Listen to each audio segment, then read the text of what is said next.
Redeemer family, thanks for being here for the Daily Word. I'm John. I'm one of the pastors, and I'm grateful to you that you would be here today. If these are helpful, please subscribe. Please make sure to hit that little bell to let you know when these come out every day. I know I get it on my phone every day so that I see it in the morning. And so I hope that these are helpful to you and that you would do the same thing.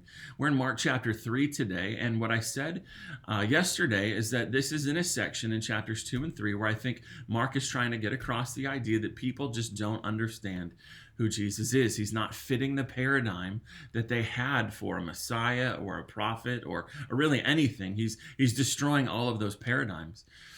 And in chapter 3, hopefully you've read it already. In chapter 3, there is a continuation of Jesus, people misunderstanding him. So it begins with Jesus healing on the Sabbath. That was a no-no.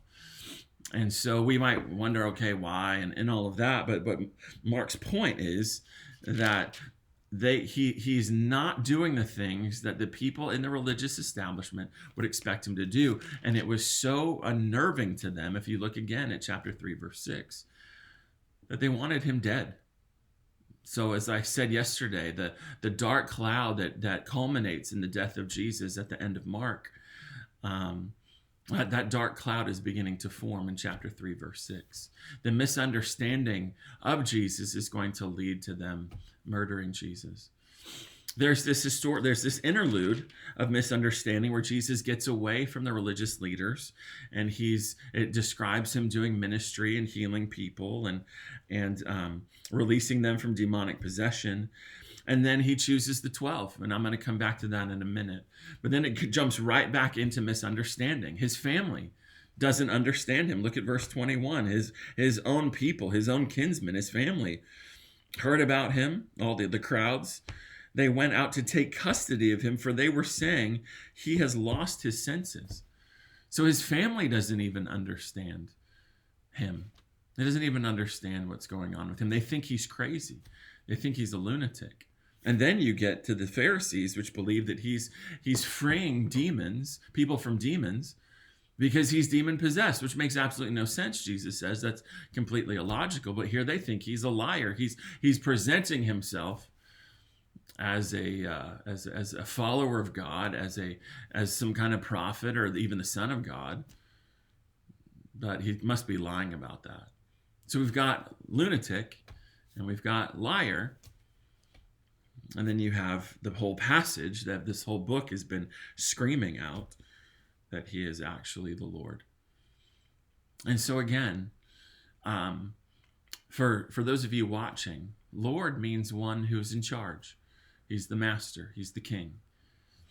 And I think that's where we go wrong when it comes to Jesus. We see him as a great historical figure, maybe a prophet or a martyr.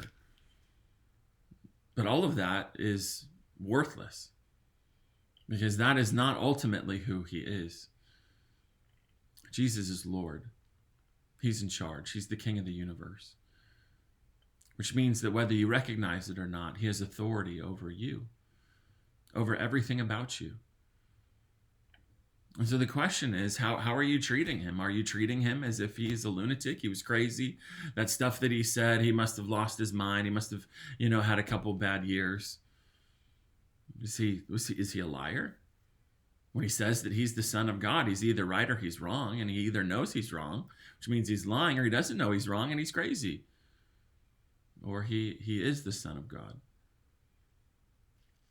He is Lord.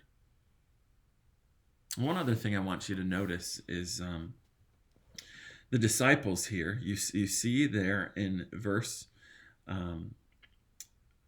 13 to 19 that Jesus is choosing his associates. And I want you to see verse 18 that he chooses Matthew. Remember, Matthew is a tax collector. And he chooses Simon the Zealot. Now, we just kind of passed through that. But Simon the Zealot, there's nobody in Jewish culture that Simon the Zealot would have hated more than Matthew the tax collector. He was a traitor to their race. Matthew was. He was selling out the Jewish people to the Romans. He was extorting money from them as a tax collector. He would charge exorbitant fees. The Romans would say, we want X amount, and he would charge 2, 3, 4 times more because that was his business. That's how he was making money.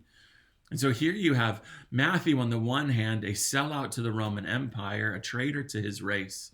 And on the other side, you have Simon, the nationalist, let's cause armed conflict against the Roman Empire. Maybe that will bring the Messiah and will destroy them. And so they could not have been more hated, and yet they were together for the better part of 2 years. Some would say 3. What does that tell us about how life in the church should be? In a place where we are constantly told by our world that we should be fractured into different ethnic groups, fractured into different groups that want something. Inside the church, followers of Jesus can put all of that aside because Jesus is better. He is the unifying factor. He is what brings us together. There's no reason in the world why these two men should be together. It's worse than Hatfields and McCoys. It's worse than any kind of disparity, any kind of conflict that you can think about. This is some of the ultimate conflict in history. And yet in Christ, you hear nothing about them hating each other. You hear nothing about them fighting with each other. For all intents and purposes, they lived in harmony with one another because Jesus was better. May that be true in our church at Redeemer. May that be true in all the churches that name the name of Christ. And if you don't go to Redeemer, may that be true in your church as well. Thanks for watching. See you next time.